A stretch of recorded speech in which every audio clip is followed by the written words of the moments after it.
মসজিদে চেয়ারে বসে নামাজ আদায় করা যাবে কিনা? চেয়ারে বসে নামাজ আদায়ের প্রশ্ন সব জায়গায় মানুষ করে, ফিল্টার করে একই প্রশ্ন 10 জনে করে, তাও একটা রাখতেই হয়। ভাই, যে ব্যক্তি দাঁড়ায় নামাজ পড়তে পারে তার জন্য বসে নামাজ পড়া জায়েজ নাই, ফরজ নামাজ। যে ব্যক্তি ফরজ নামাজ দাঁড়ায় পড়তে পারে তার জন্য বসে পড়া কি নাই? জায়েজ নাই।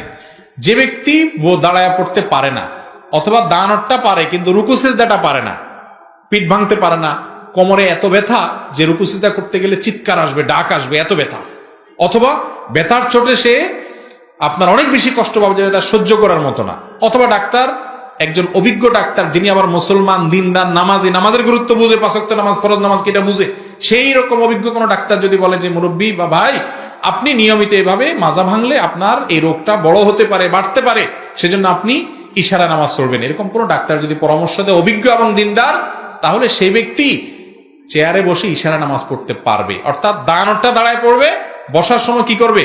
হালকা একটু রুকু সিজদার নিয়তে করবে। আর যদি দাঁড়ানো থেকে বসাও, উঠা বসাটাও কষ্ট হয়, তাহলে পুরোটাই সে চেয়ারে বসে পড়তে পারবে। কিন্তু আমাদের দেশে আজকাল একটু কোমর ব্যথা শুরু হলে চেয়ারে বসে নামাজ পড়া শুরু হয়। একটু শরীরটা খারাপ লাগতেছে, একটু ওনার একটু ভালো লাগতেছে না, উনি চেয়ারে বসে নামাজ শুরু করে দিলেন। এরকম একটা ভাবসাব চলে আসছে না? অনেক লোক আছে যে এটা একটা ভাবের ব্যাপার স্যাপার হয়ে গেছে, আল্লাহ মাফ করুক, যে উনি সারা দুনিয়া দাবড়ায় বেড়াচ্ছেন, হ্যাঁ, সারা দুনিয়া সব ভাঙি চুরি সে ফেলতেছে, মাশাআল্লাহ মসজিদে আসলে চেয়ার টেনে নামাজ বসে যায়। এরকম লোক আছে না? নাই? এত চেয়ার মসজিদে, এখন আমি সব জায়গায় এই কথা বলি, মসজিদ না আরএফএল এর দোকান বোঝা কঠিন, এত চেয়ার মসজিদ। এরকম জায়েজ নাই ভাইরে। আহকামুল হাকিমিন রব্বুল আলামিনের দরবারে সিজদা করতে পারা কপালের ব্যাপার, কপালের ব্যাপার ভাই। যে মন খুলে একটু সিজদা করতে পারে না, সে জানে কত কষ্টে। ইয়াউমা ইউদআউনা ইলা সুজুদ, কিয়ামতের দিন আল্লাহর সিজদা দেওয়ার জন্য ডাকা হবে, সিজদা দাও। তখন সিজদা দিতে সবাই চাইবে। দুনিয়াতে যারা মালিককে সিজদা দিতে চায় নাই, মাথা নত করতে চায় নাই, সিজদা দেয় নাই, তারা দিতে চাইবে কিন্তু পারবে না। ফালা ইস্তাতিউন, তারা পারবে না।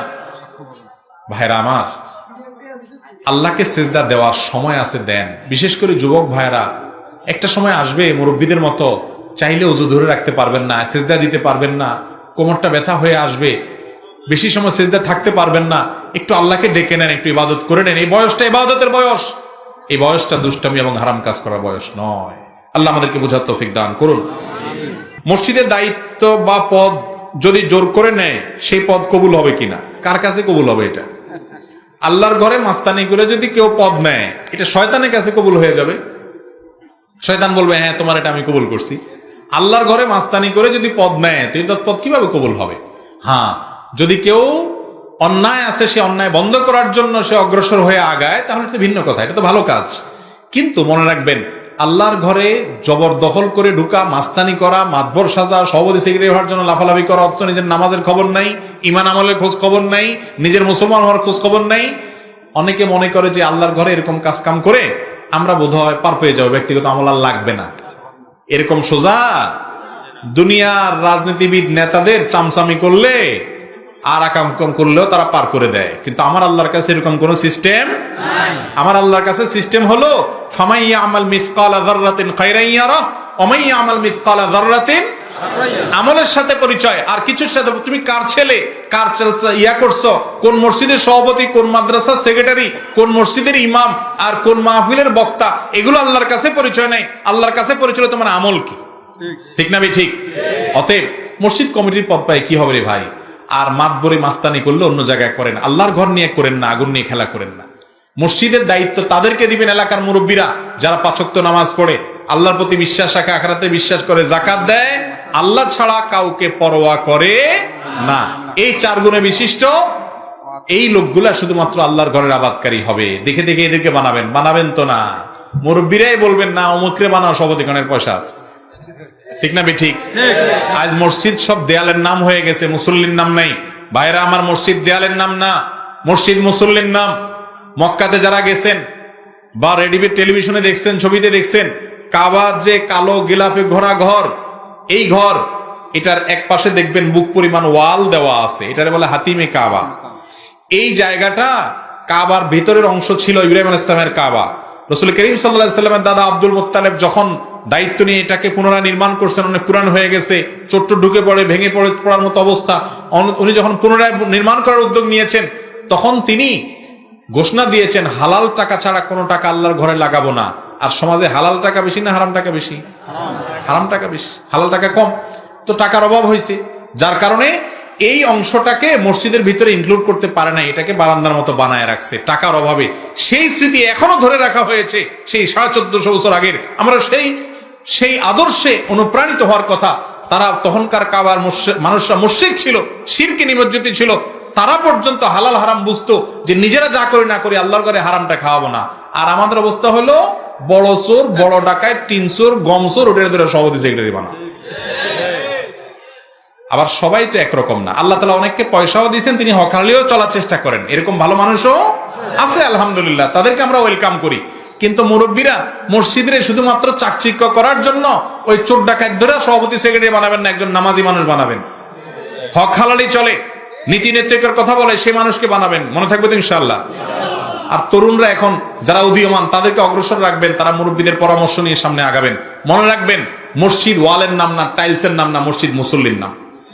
মুসল্লি যখন মানুষ হবে, মজবুত হবে, ওইটাই আসল মসজিদ। মসজিদ চাকচিক্যপূর্ণ হলে মসজিদের সব মুসল্লি সব 2 নম্বর, এই মসজিদের কোনো মানে নাই। এরপরে প্রশ্ন হলো ফরজ নামাজরত অবস্থায় কেউ ডাকলে সাড়া দেওয়া যাবে কিনা? আপনি ফরজ নামাজে দাঁড়াইছেন, এই অবস্থায় যদি কেউ ডাক দেয় আপনি যাবেন কিনা? উত্তর হলো না। ফরজ নামাজ অবস্থায় কেউ ডাক দিলে আপনি যাবেন না। আপনার মা যদি ডাক দেয় এবং সে ডাকটা শুনে আপনি বুঝেন যে মা কোনো বিপদে আছে এবং খুব জরুরি ডাক দিচ্ছেন, সাধারণ কোনো ডাক না, তাহলে তাড়াতাড়ি নামাজটা সংক্ষিপ্ত করে চলে যাবেন। আর যদি নফল নামাজে থাকেন তাহলে মায়ের ডাক শুনলে নামাজ বাদ দিয়ে চলে যেতে হবে। নামাজ ছেড়ে দিয়ে, নফল নামাজ ছেড়ে দিয়ে মায়ের ডাকে চলে যেতে হবে। যদি বুঝেন যে মা আপনাকে সিরিয়াসলি কি করছে, ডাক দিয়েছেন কোনো দরকারে, কোনো প্রয়োজন হয়েছে, কোনো ঠেকা হয়েছে, তখন নামাজ বাদ দিয়ে চলে যেতে হবে। আর যদি আপনি নামাজরত অবস্থায় ফরজ হোক দেখতেছেন কোনো মানুষ বিপদে পড়ে গেছে, একটা বাচ্চা পানিতে পড়ে যাচ্ছে, তাহলে নামাজ বাদ দিয়ে আপনি তার জীবন রক্ষা করবেন। কথা বুঝতে পারছে? আর আপনার জীবন যাওয়ার মতো বিপদ যদি হয়, ধরেন ভূমিকম্প শুরু হয়েছে, কি করবেন তখন আপনি যদি নামাজ না ছেড়ে ওই অবস্থায় আল্লাহর উপরে ভরসা করে থাকেন তো আলহামদুলিল্লাহ। আর যদি মনে হয় না খুব বেশি রিস্ক হচ্ছে, জীবন বাঁচানোর জন্য আপনি সরেন, ইনশাআল্লাহ সেটা জায়েজ হবে। কথা কি বুঝাতে পারছি? মূল বিষয় হলো ফরজ নামাজের অবস্থায় যদি কেউ ডাক দেয়, সে ডাকে সাড়া দিয়ে নামাজ কি করা যাবে না, ভাঙা যাবে না। দান দেওয়া হয় আল্লাহর সন্তুষ্টির জন্য। মসজিদে দান করে যদি বলে আমি মসজিদে কত দিছি, সে দান কি কবুল হবে? এটা যদি অন্যকে জানানোর জন্য দেয় যে আমি দিলাম, প্রকাশ্যে দিলাম যাতে আমার দেখা দেখি আমার আরেক বন্ধুও দেয়, এরকম উদ্দেশ্যে দিলে ভালো। কিন্তু বেশিরভাগ ক্ষেত্রেই মসজিদের টাকা দিয়ে ইমাম সাহেবকে আবার একটা কাগজ লিখে দেয় যে আমি এত দিছি, ইমাম সাহেব ঘোষণা দেয়, এটা শুনলে আবার একটু ভালো লাগে, ভাবসা ভাষা শুনলে যে আমি দিছি, সবার দিকে তাকায়, হ্যাঁ অমুকে দিছে। এরকম যদি হয় তাহলে এই দানের কোনো সওয়াব তো হবেই না, বরং একটা গুনাহ হবে, শিরকে আসগরের গুনাহ, যেটাকে রিয়া বলা হয়, রিয়া, লৌকিকতা, এটা গুনাহ হবে। ভাই, আপনার আল্লাহ তাআলা জানেন আপনি কি জন্য দিয়েছেন, ঠিক না বেঠিক? ইমাম সাহেব বেটার কাছে নাম দিলে কি লাভ হবে? বেচারার কাছে নাম দিলে কি লাভ হবে? ওই বেচারা, ওই আলেম সাহেব আপনার নাম বললেই কি না বললেই কি, আহকামুল হাকিমিন তো দেখতেছেন, তিনি জায়গা মতো লিখে রাখবেন, আখিরাতে সওয়াব পাবেন।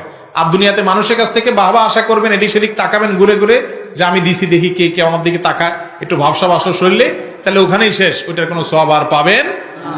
এই দানের কি মানে আছে রে ভাই? অনেকে ফ্যান একটা দিয়ে, ওই গ্রামাঞ্চলে একটু বেশি দেখা যায়, ফ্যান একটা দিয়েও নাম লেখা দেয় সৌজন্যে অমুক, আলমারি একটা দিয়ে মসজিদে লেখা দেয় সৌজন্যে, মানে ফেরেশতারা ঠাওর পায় না, না পায় কে দিছে নাম, এই জন্য ভালো করে নামটা লিখে দেয়। ব্যাপারটা কি এরকম ভাই? এটা খুব খারাপ জিনিস, খুব খারাপ জিনিস। আমি ঢাকা এক মসজিদে একবার ছিলাম, আমার এক মুসল্লি একটা কাগজ দিছে, তো উনি টাকা দিছে, দেখছি দিছে, উনি টাকা দিছে, আমি বলার কি হলো, উনি টাকা দিছে আল্লাহর জন্য, আল্লাহ দেখছে, শেষ কাহিনী খতম।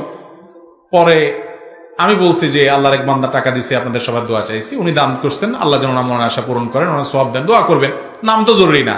আমরা সবাই নিয়ত করলাম। পরে নামাজের পরে লোকটা আমার ধরে বলতেছে, হুজুর মনে কিছু করেন না, আমার নামটা নিলে কি গুনাহ হইতো? তাই বললাম এটা কোন কথা, আপনার নাম নিলে সওয়াব হইতো কিনা সেটা বলেন, আপনার নামটা বললে কোনো সওয়াব হইতো কিনা? না, সওয়াব হইতো না। তার সওয়াব না হলে সে কাজ কেন করবে? আপনার জন্য দোয়া করছে, এটা সওয়াব হয়েছে, কাজের কাজ আমি করছি, আমি আকাশ করিনি। আল্লাহ তাআলা আমাদেরকে হেদায়েত দান করুন।